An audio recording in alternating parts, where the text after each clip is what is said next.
दुनिया में भारत के प्रति धारणा बदल गई है।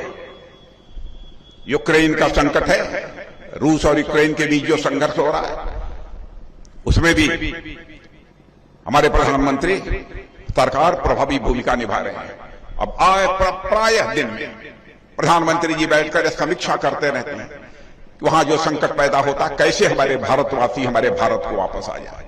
मुफ्त में उन्हें लाने की व्यवस्था की गई है, लेकिन कठिनाइयां हो रही हैं। कैसे बॉर्डर पर पहुंचे लोग? वहां पर कोई एयर स्ट्रिप एयरपोर्ट बचा ही नहीं है यूक्रेन में, यहां हवाई जहाज उतर सकते। फिर भी बराबर यूक्रेन के गवर्नमेंट से बात करना, पड़ोसी देशों के गवर्नमेंट से बात करना, अपने हवाई जहाज भेजना, उनको मुफ्त बुलाना, यह सब सारा सिलसिला वहां पर चला। और भारत अब दुनिया की नजरों में कमजोर भारत नहीं रहा। भारत दुनिया की नजरों में अब ताकतवर भारत बन गया। और मैं आपको याद दिलाना चाहता हूं, मैं भारत का गृह मंत्री था 2017 में। पाकिस्तान के कुछ आतंकवादी आकर कश्मीर में, उरी और पुलवामा में हमारे अर्धसैनिक बलों के ऊपर, सीआरपीएफ के जवान थे हमारे, उनके ऊपर कायराना हमला कर दिया।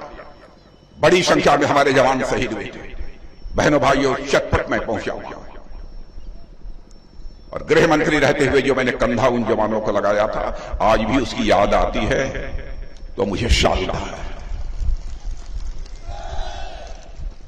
और उसके बाद रात को आकर प्रधानमंत्री जी के साथ बैठे हम लोग और हमारे प्रधानमंत्री ने चटपट फैसला कर दिया। और उसके बाद आपने देखा कि हमारे भारत के सेना के जवान पाकिस्तान की धरती पर जाकर आतंकवादी ठिकानों पर सर्जिकल स्ट्राइक और एयर स्ट्राइक करके उनका सफाया करने में पूरी तरह से कामयाब रहे।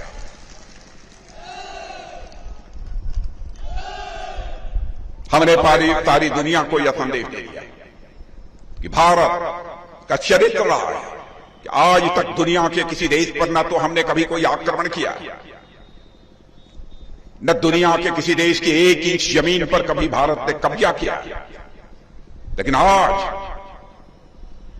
भारत को यदि कोई आंख दिखाने की कोशिश करेगा तो भारत बाउंड्री के इस पार भी उसका जवाब दे सकता है और बाउंड्री के उस पार भी भारत जवाब दे सकता है।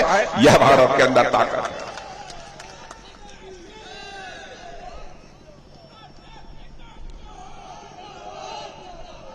और बहनों भाइयों, मैं आपको यकीन दिलाना चाहता हूं, हमारा प्रधानमंत्री बहुत मजबूत है और देश का रक्षा मंत्री होने के नाते मैं भी आपको यकीन दिलाना चाहता हूं, चाहे जो भी कीमत चुकानी पड़े मेरे बहनों भाइयों, हम लोग भारत माता का मस्तक किसी भी सूरत में झुकने नहीं देंगे।